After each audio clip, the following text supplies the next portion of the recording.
Good evening and welcome to Hidden Images at Haus der Kulturen der Welt. In between, contributions of migrants towards a new relationship between art and society is the title of our today's panel, and we are happy that Huang Yongping, Wolfgang Knapp, and Hou Hanru followed our invitation to discuss this topic that has been and is key to the work of University of the Arts and Haus der Kulturen der Welt and beyond. Welcome.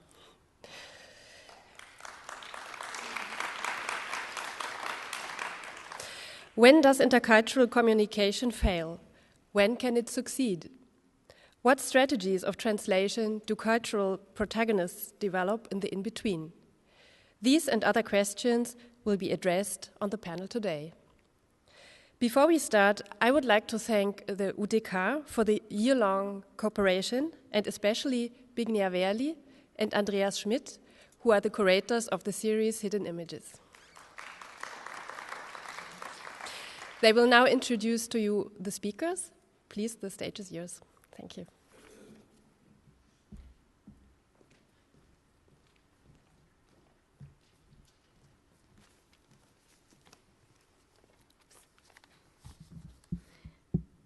Good evening, everyone. Welcome from Andreas Schmidt and me, Zbigniew Werli, who are curating the series Hidden Images on the situation of arts in China. The Chinese name is 三点头诗中国艺术现状.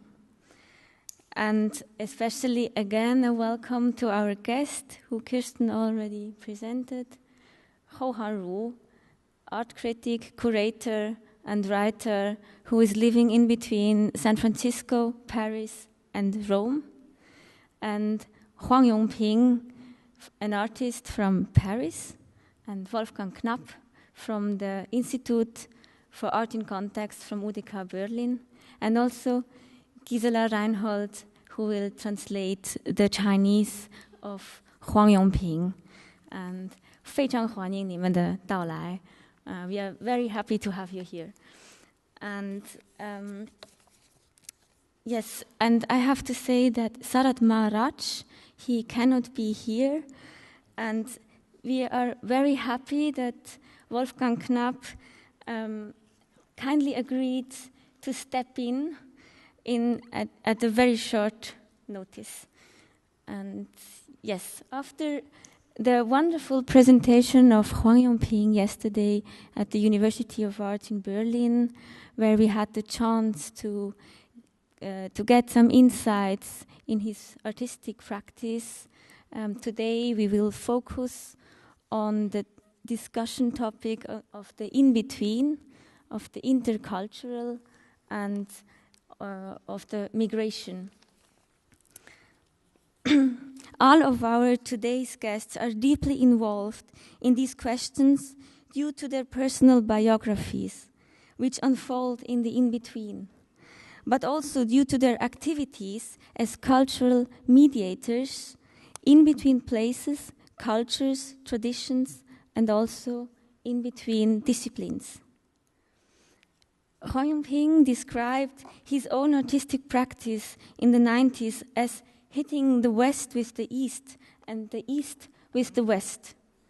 And in this context, I would like to recollect one of Huang Yongping's best-known works from 1987, where he washed two books, The History of Chinese Painting and The History of Modern Western Painting, for 2 minutes in a washing machine. Concerning his works that employ the washing of books, which he still practiced after his immigration to France, I would like to quote Huang Yongping: "I do not cleanse culture, I make it dirty." With this remark, I would like to open today's discussion and pass the word to Andreas Schmidt, who will introduce now our guests and more in detail. Yes. Thank you. Thank you very much, and welcome to all who are here today. I will make it very short because I'm also looking forward to hearing all our guests talking and debating. And I really make a very short introduction of our guests. Huang Yongping, I begin with the artists and also the Chinese guests. Huang Yongping was born in Xiamen in Fujian province. He's one of the most well-known and highly regarded international and national artists from China. He studied painting. He began at the Zhejiang Academy of Fine Arts, studying painting. And in 1986, he found the Xiamen Dada group, which disturbed the Chinese art world as well as the officials and the Chinese public with their provocative and unexpected activities. In May 1989, he was invited to take part in the exhibition Magiciens de la Terre in Paris. After June 4th, he decided to stay in Paris. Since then, he has been living and working in Paris, and he is featured in the world's most prominent venues. He took part in numerous exhibitions. I just mentioned the Shanghai Biennial in 2000, and especially before the Venice Biennial 1999, where he represented France.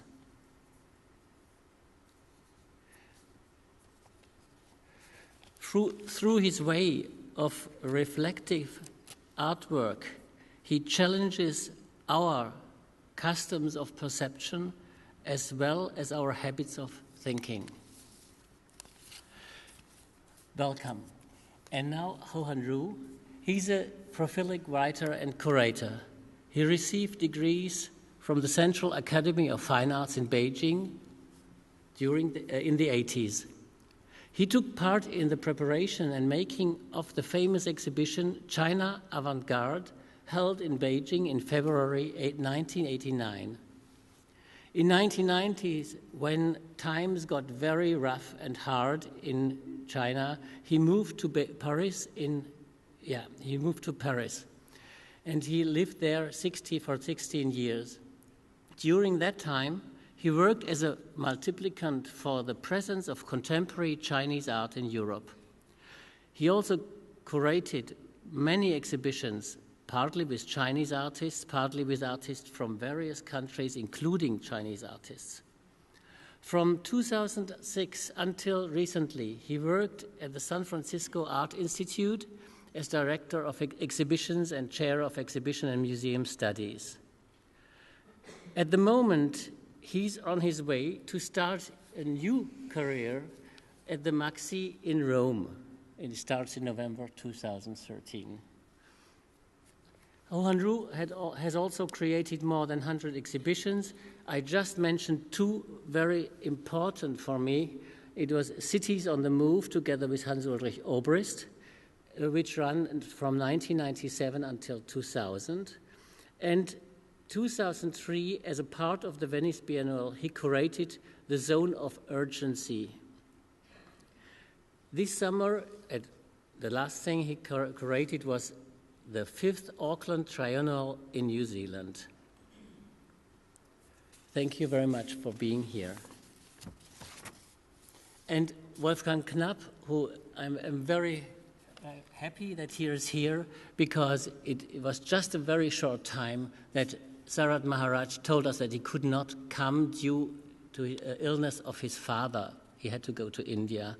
So that you are really helping us a lot with taking part in this panel discussion.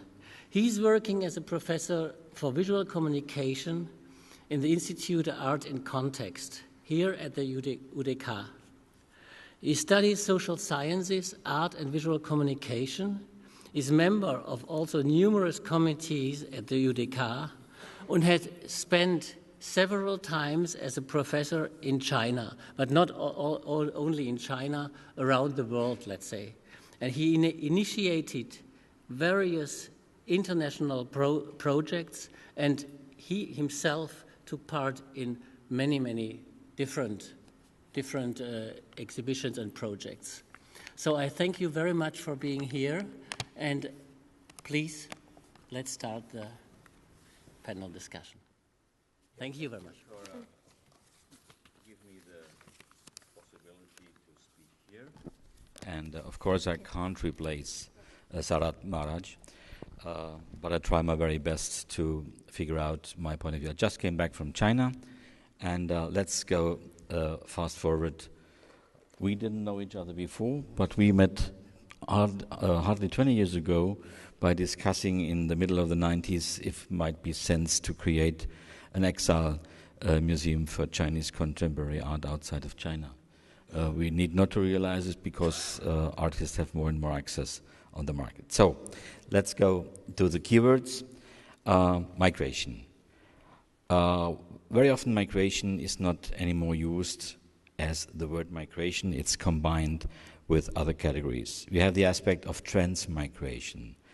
That means that artists or others go temporarily from one point to another, being sure in the moment of arriving that they will leave after a certain period of time. We have a pendulum migration. This is a form of presence in two places regularly. For instance, you have two working bureaus, one in Paris, one in Rome, and you go back and forth, you commute. Artists very often live and work in two different places or two different countries. So this is a specific aspect of cultural migration as a positive, self-challenging attitude, perhaps a self-qualification attitude in contemporary art market. Specifically in Europe, we have some aspects of so-called pre-socialist migration, war-based migration, and post-socialist migration. So if big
after the separation of Czechoslovakia in Slovakia and Czech, they were foreigners in the same couple. So he has to introduce his wife as a foreigner because she is now Slovak. So biography sometimes changes by changing passport, but on the other hand, artwork don't have passports. So we have to make a difference between national contributions, national attitudes, nationalization strategies, which I still have at the Biennale in Venice, and the work of self-definition of the artist at the moment. I will not show slides. I will give some short categories, some short hints on projects we did, because there are some intercultural collaboration projects in South Africa or in Iran. You can't do this in 1 minute or 2 minutes without being rude and without crossing, from my point of view, the borders of respect and responsibility as an artist or a curator. Well, if you look to the aspect of intercultural exchange or communication, which was one of the keywords of the invitation card you all have, we could think about who is trying to adopt this discussion. We have this in German political context of this so-called intercultural dialogue concept by government, which means how to integrate or how to calm down the debate on European Islamic citizens. Or it's a debate on inter-religious communication, but very often it's not a self-enlightenment process, let me say this very clear. It's more a calming strategy that is not too much noise around. There are some very perhaps romantic positions like Mohammed Munir was figuring out. The more we share, the more we have. We can discuss this if this sharing moment is a strategy to collaborate.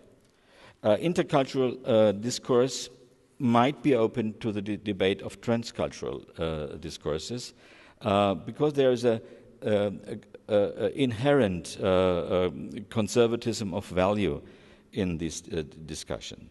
Why? Insisting on cultural differences, if you look to the debate on multicultural projects, very often the basement is you must be different. You have no chance to be integrated. We want you to be different. So there is a hierarchy a discourse in this multiculturalism, which is very often focused on the aspect of tolerance, which is a certain kind of cultural dominance. I decide that I can be tolerant towards you. This is a description of a certain kind of cultural arrogance based on hierarchy, based on cultural dominance. You need not look to Gramsci or Laclau or Chantal Mouffe at that point. The question is, who am I that I can say I'm tolerant to you? I accept how you are, who I am. I'm not allowed to do this. That's forbidden by a certain kind of respect under colleagues. The point is interesting on the aspect of debating how civilization or cultures come together. We have this debate on cultural contact, cultural conflict, a certain sidestep, please allow me this, on the debate on clash of civilization, the Huntington discussion, which was translated in German, Kampf der Kulturen. Surprisingly, this title, because in 1936 there was a book published with the same title, Kampf der Kulturen. It was re-edited in 1956, and oh wonder, how does it happen in 1998? The title is again Kampf der Kulturen. That's a big difference, that clash of civilization. So we have to look to the historical management of the cultural discourse to defend this attitude of cultural supremacy. Why is it that case? That's only a question I have, this fight for cultural supremacy, why it's not possible to have this discussion on the same level. If you look to, for exchange, in university context, for exchange programs in Erasmus, it's very easy to get students to US or to Barcelona or to London, but try to motivate students to go to Hungary or to Vilnius or to other places. So there is a clear pre-selective perfection in selecting migration targets for artistic, for the own artistic career. That's not by accident. There is a certain kind of pre-selection. You decide where you go, except situations where you are political or a social fugitive, in a social fugitive context, and you have no time to decide. By step, the international art centers are the main focuses of migration context. If you look to the people, another sidekick, who is migrating, temporarily or permanent, who are sitting in the planes, airplanes, on the ships and the boats, we have to acknowledge that only 5 to 8% of the world population take part in this global move. And the rest never moves away from the place. So it's a very small minority of 5% moving on.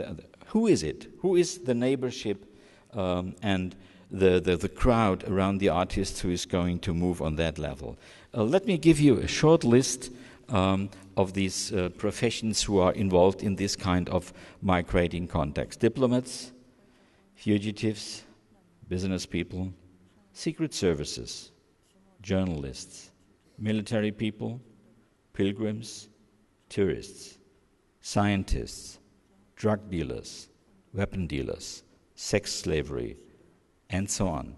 This is a crowd we have to accept when we discuss these migration moments of cultural elites. It's a quite challenging neighborhood for artists, for instance. For not being unpolite, I have to acknowledge that 2 questions were given to us, and the one is, where does intercultural communication fail? When can it succeed? And what strategies of translation do cultural protagonists develop in between? Let me give a short critical comment to the first question. If we discuss for the space in between failure and success, so we have accepted already that there is a third beyond either or. Unfortunately, the question is polarizing between either or. So we have to focus the gap. What is the gap between these either or? And anyhow, I try to answer some aspects when intercultural exchange and interaction might fail. It's fighting for dominance and supremacy. It's the category of tolerance, the misuse of the category of tolerance are already used. It's a too romantic and too strict focus on tradition. I only recommend to look for Eric Hobsbawm and his wonderful text from the 80s about the inventions of tradition. That's very important. Who invented the traditions we are relying on? There's always a historical point when a tradition was invented for a certain purpose. It doesn't happen by accident. And, and what might be successful approaches or attitudes?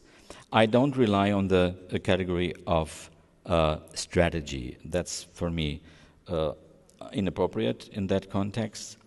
And on appellation didactics, like they call it in education theory. The question is how to slow down speed of interaction. How is it possible to cultivate diversity by non-exclusive strategies? You must be different because I need this. The foreigner as artist, as entertainer, as cook, as singer, but not as a neighbor, for instance, or somebody who's looking for a job. How respect is possible, and which kind of responsibility must be integrated in the artistic self-understanding of today. I think we have to cross the border of being only responsible for self-marketing, self-branding, and art practice. The question is which categories and levels of responsibility are to be integrated in the self-understanding of, let's say, from Renaissance period, the genius self as an artist, or the artist in contemporary day in migration contexts. So before artistic intervention, self-exposure must be could be an interesting approach, and not to intervene wherever you start. You start with an intervention and neglecting the context in which you work. There was an exhibition 10 years ago in Haus der Kulturen, Heimat, Kunst. There was a little gap between Heimat and Kunst, home and art. And the idea was, if art could be a future home, though the way back is not possible. If you look to the philosopher of Bloch or others, time? Okay, two more minutes, this will be possible. The point is, where are the spaces artists could act in future without the concept that artists are the genius troubleshooters who solve all problems. This is a moment that doesn't work. The artist as prophecy, the artist as therapist, as social engineer, as the rescue squadron of the world, I'm very doubtful and skeptic for that. And the second question is the question of space of action. So when you are on a borderline, normally you can act like you want. Some parts of your body are on this side or that side. The question might be, to whom belongs the border? I just give the last hint on Victor Turner and his discussion on liminality or liminal spaces, the place between acting and non-acting. So if we extend this moment, what we call in German, I don't know the English word unfortunately, Latenz. This is the moment between decision and non-decision, and between either or, even in the English writing, there is a little gap. Latent, yeah. This moment of latent between either and or. This might be the common third we could look for. Thank you for listening.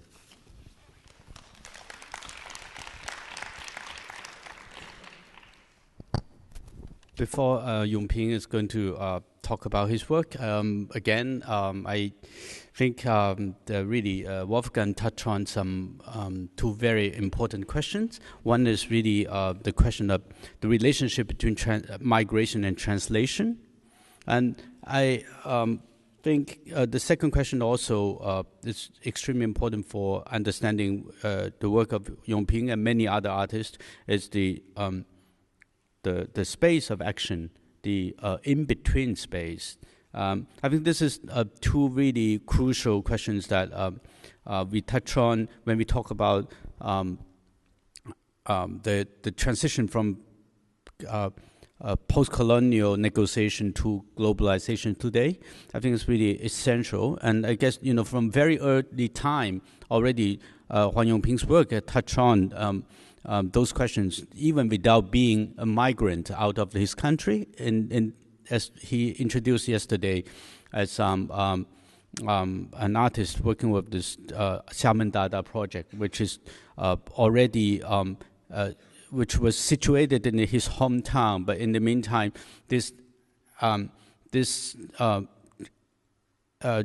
action actually, the effort to go beyond the conventional way of making art, the conventional understanding of the notion of art actually was already a very important effort of migrating from one cultural system to many other possibilities, which is not simply migrating from one to another, but it's about moving to different positions, targeting different moving targets, which is extremely interesting. And the way that he targeted, it's also a kind of guerrilla style of taking over the champ d'action, the field of action. So this is very important when you look at this diagram, that there's one really beautiful word there. In Chinese it's called 冷枪手, meaning sniper. So I think from the very beginning, there's the action of the migrant artist. It's a sniper positioning himself in a moving position to catch the moving target. I think this is extremely beautiful. And I actually insist on bringing this diagram back, which was a diagram that Yongping used to describe his work for the years between 1989 to 1999. Actually, the last 10 years also have seen the continuation of this project and strategy. I don't simply think it is a description, but it's really a project that describes how he positioned himself as a migrant artist to target migrating problematics of our world. So you can see the blue parts written in Latin words, which is the cities. Well, his projects took place, and the Chinese words actually described the themes that he was dealing with in each of those places, starting from migration, history, art history, racism, colonialism, the self, reason, museum, audience, God, yeah, and fortune-telling, animal, sniper, mockery, East and West, time and space, Islam, food chain, conflict, ancient and modern, medication, Christianity,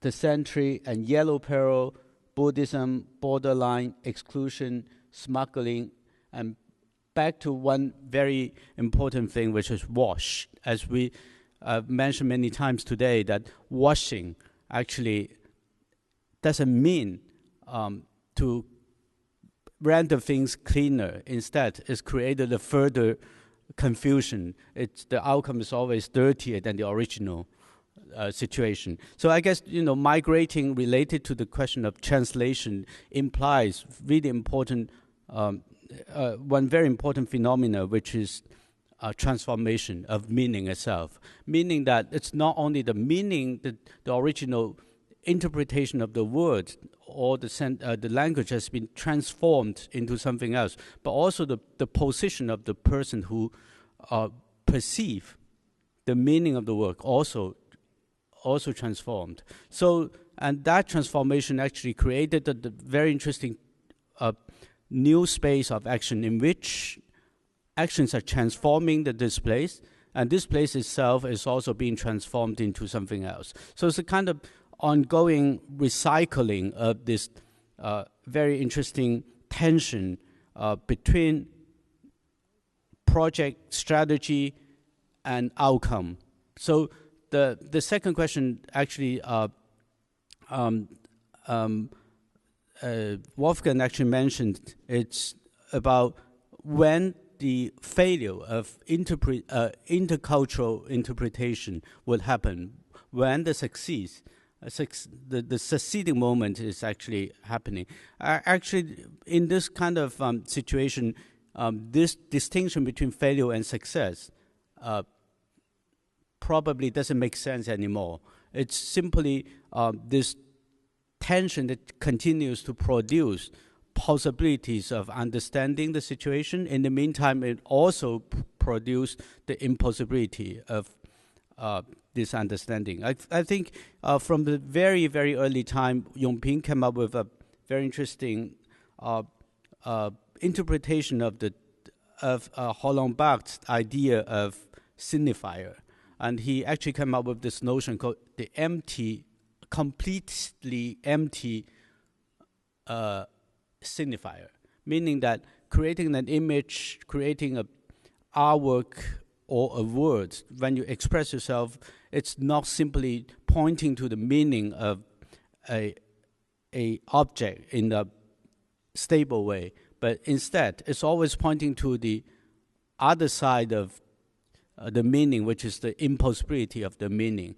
That means the emptiness. So this is a very important kind of a philosophical position that Yongping's work, Yongping from really early time, he started already built into his way of thinking, his way of taking position. And that kind of that kind of negotiation with the dilemma of meaning, I think, is really very, very important here.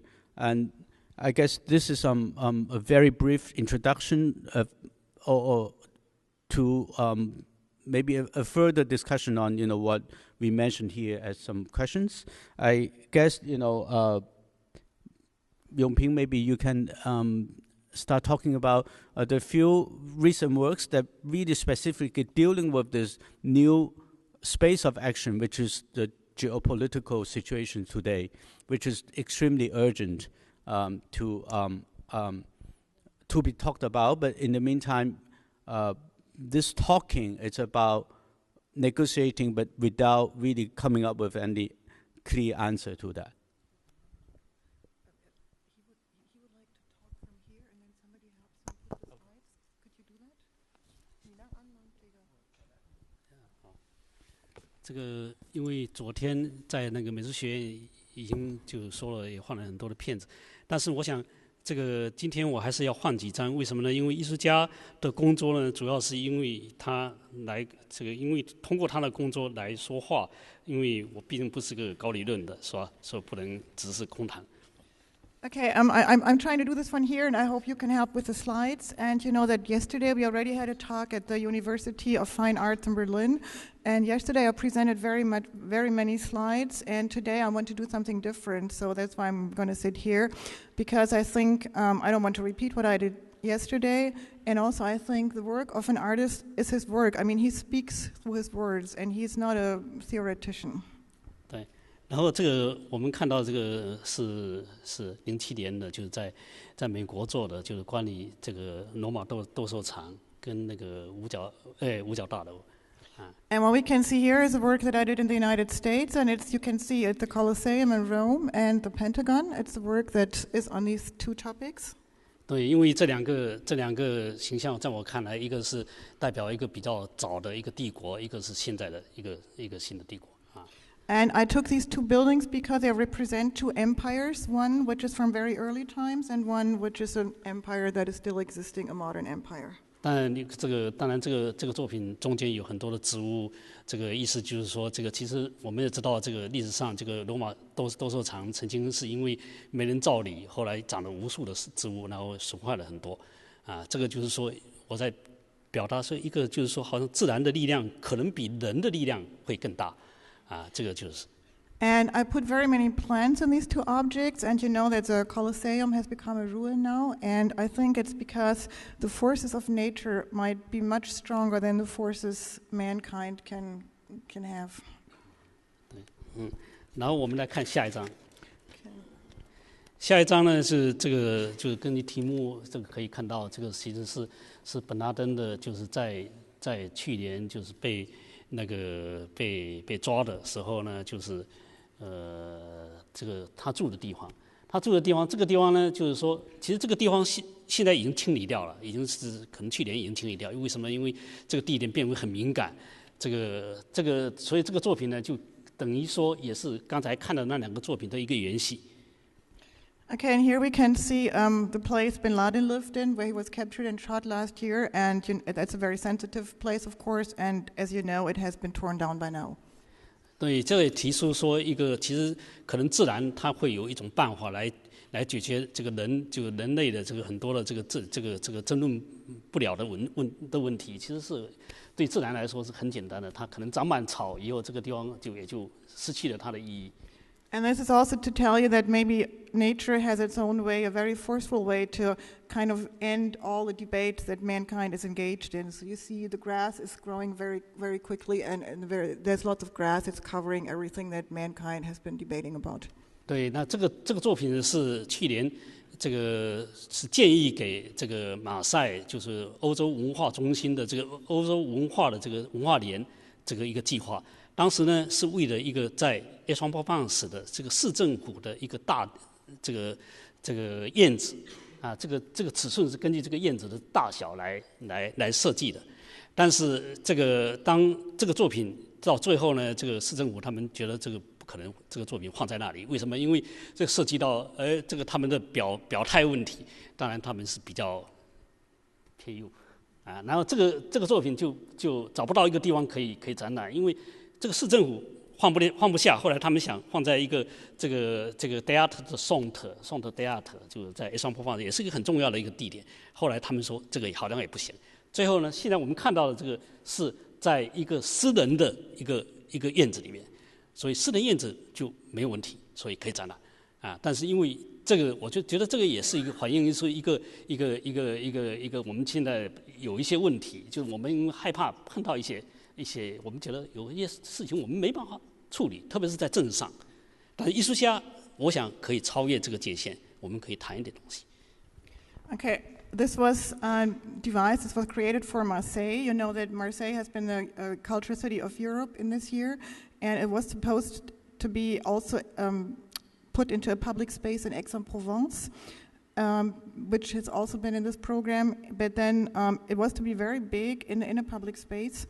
But then the government thought that it was too sensitive and they didn't agree to it. So finally the outcome was that we put it in the garden, in the yard of a private space. And this of course can tell you that if there's a problem, this is a topic that has very many fears that go with it, and in public life or in politic life, it could not be exhibited in the public space, but then art was somehow able to overcome these fears and put it in a private place and make it a work of art. 这个就昨天曾经在美术学院说过了，因为没有图像，所以今天补一个图像。但今天无疑的就是要说明的一个问题，就是说这个航空母舰呢，当然这个垃圾桶呢就是在法国的一个公园里面，他们也是用这种垃圾桶啊，现在装满了水。然后这个航空母舰呢，当然是一个就是说，也差不多同时中国有一个航空母舰下水啊。但是要说明一点呢，就是说当时中国向苏联买这个航空母舰呢，是作为就是那个赌场用的。所以是很便宜，但是后来呢，就转为军方在使用，后来就变为一个真正可以使用的一个航空母舰。This is about an aircraft carrier that is put into a garbage can, and the story behind it is there was a big aircraft carrier that China bought from the Soviet Union. It was supposed to be an amusement park, actually, but casino. And then it was, but it's already in the waters now. It's in the sea now, and it hasn't become a casino finally, but it was used by the Marines, by the Marine. 然后最后一个就谈一个作品，这个作品呢其实是法国有一个计划，就是说这个他们做了一个集装箱，这个集装箱是可以展开的，然后有差不多7、8个艺术家参与这个集装箱的作品，但这个集装箱呢是可以移动的，从欧洲一直移到非洲啊，所以他们说是为了给孩子看的，给非洲孩子看，给欧洲的一些孩子看这个作品。然后呢，其实我这个作品的题目叫你好你好，其实呢我这个是根据这个，因为这几年中国跟非洲的这个关系就变得很密切。一方面呢，在这里面开采了很多的地方，所以在这里我们可以看到这个作品，这个一个那个犀牛被破开，然后犀牛肚子里面放的是铬矿还有煤啊，因为这两个就是在非洲有一个大量的开采。但是同时呢，这个又对这个当地的一个自然环境有个破坏，因为有很多的黑犀牛面临着消逝，啊，这个是，而且中国呢，就为什么用你好你好？因为在非洲，这个你好你好变成很普遍的，大家都会说，而且小孩也很喜欢说，因为很容易发音，这个是这样。Okay, this project is called 你好你好, and it's about a container.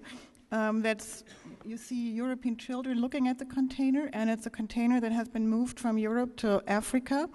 And you also see that there is a rhinoceros, and it has in its belly, in its stomach, it has copper and coal, because you know that China has very close relations now with Africa, and that the copper mines are being exploited by the Chinese, and also the black rhino is going to be extincted very soon because the horns are very valuable and people want to sell them. So this is what this project, ni hao, ni hao, ni hao, ni hao, of course, hello, hello. What, like when Africans see Chinese, that's what they say, like ni hao, ni hao. So this is the project's names.然后 And 好， I forgot to say, because I mean the Chinese are exploiting all these mines, these copper mines and stuff in Africa. So the Huanjing, the environment is being harmed in Africa. 然后这个我就简短的说一下，就是因为今天的这个谈话的这个题目，因为因为就1989年以后呢，因为我就离开了这个中国，而且是参加一位这个马来西亚的阿黛尔，所以我觉得我是同时面临了两个，因为我突然变为一个职业的艺术家，同时呢我会变成一个移民啊，这两个是几乎是同时的啊，尽管我这个一直否认说我是个移民。And like, because this is what we want to talk about today, like after 1989, when I left China for France, because of the exposition Magicien de la Terre, I had two roles to play. In one place I was an artist, of course, and also at the same time I was an immigrant. So I had, at the same time, I had these two positions or these two roles. 这个艺术家移民或是移民艺术家，我觉得这个是一个很奇怪的组合。为什么？因为在我看来，就是艺术家如果是一个是有创造性，或者说他其实是他经常是要离开原地啊，离开原地。所以艺术家呢是一个不动啊，是一个不动的移民啊，不动的移民。如果是他身体是移民的啊，但是呢实际上呢他是不动的。为什么？因为他可能是我就否认一种融合啊，或者说他想要保留一种差异，所以他就等于不移动，他就等于不动的这个移民啊，这个是一个矛盾。I could be called an artistic immigrant or an immigrating artist, and it's because I mean when you create something, it actually means that you have to leave, but at the same time you stay put where you are. So your body might be leaving, but then there's also the concept of a difference, which means leaving. So it's very contradictory in a way. You stay put, and then you leave and create at the same time. 对，如果是一个艺术家，他的起步，他一开始，比方说他一开始是反艺术的，或者反文化的，是有点的反社会的。那如果这个艺术家他移民了，就我就想到一个德鲁斯的一个他引用了一个维里奥的一个问题，他说作为一个诗人呢，还是作为一个杀手赛姬啊，这个东西刚才我对。And so, I mean, it's when an artist starts to walk, when he goes towards whatever the society or life or creation or whatever it is, I have to think of Deleuze, philosopher, who said, you cannot really say if you're the poet or if you're the assassin. 对，我把它改了一下，比方说，我就说是作为一个艺术家呢，还是作为一个恐怖分子而移民啊？这个当然，这个说这样，这是为什么说这个话？因为是我知道是法国曾经有一个艺术家，他叫做尼基的桑巴啊，尼基桑巴就是在60年代，他很激进，这个对，然后他向自己的用手枪打自己的作品。他说过一句话，他说为了避免成为一个恐怖分子，所以他成为一个艺术家啊，这个。And I mean, you could also, I could change this. Am I the poet? Am I the assassin? I could change it into, am I the artist or am I a terrorist? Because you know there has been Nicky Saint-Fall and he took a gun and shot his own works. 对，但我说，对 She actually said, as he said, she said, to avoid to be a terrorist, I decided to be an artist. This is why she shot on her work. 当然这句话我把它反过来说，我说为了避免成为一个艺术家，那我成为一个恐怖分子啊。但这个呢，就是说我们应该知道，就是把艺术跟恐怖分子这个并在一起谈是很危险的，啊，很危险的。这个特别是在今天。He repeated that in order to avoid to be a terrorist, I became an artist. That's what Nicky Saint-Fall said. And so an artist and a terrorist, it's very dangerous to put these two notions together, especially in our times now. 那其实我是要说，就是在我们看来表面就毫不相干的东西，因为今天我们讨论全球的这个新帝国，或者全球的市场，或者全球的恐怖分子，或者全球的移民，或者全球当代艺术，我觉得它都具有一些某些相似。就是这个是什么相似呢？就是一个偶然性还有一个流动性，还有它的灵活性。So when we are talking about migration today, I mean, we have all these notions of new empires, of new markets, of new art, and so on. And they all have something in common. There is random that they have in common, 灵活性，就是 flexibility， 还有一个第三个，一个偶然性，一个灵活性，还有一个第三个，他们就是不可意料啊，不可意料。Yeah, something unexpected. 这个其实刚才这个他也说了，就是说了一些这个，因为这个是我们在互相没有交流的情况下，这个互相拟出来一些稿子。好了，我的话。And that's also what Hou Hanru talked about, and we haven't really talked about this before. I think what he said is actually we have here 3 different versions of talking about the question of migration. We all end up talking pretty different things and similar things at the same time, but we didn't have any preparation, actually.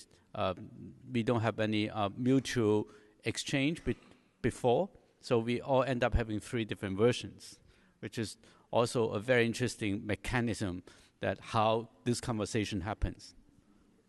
Let's try the very best. Yeah. Any questions?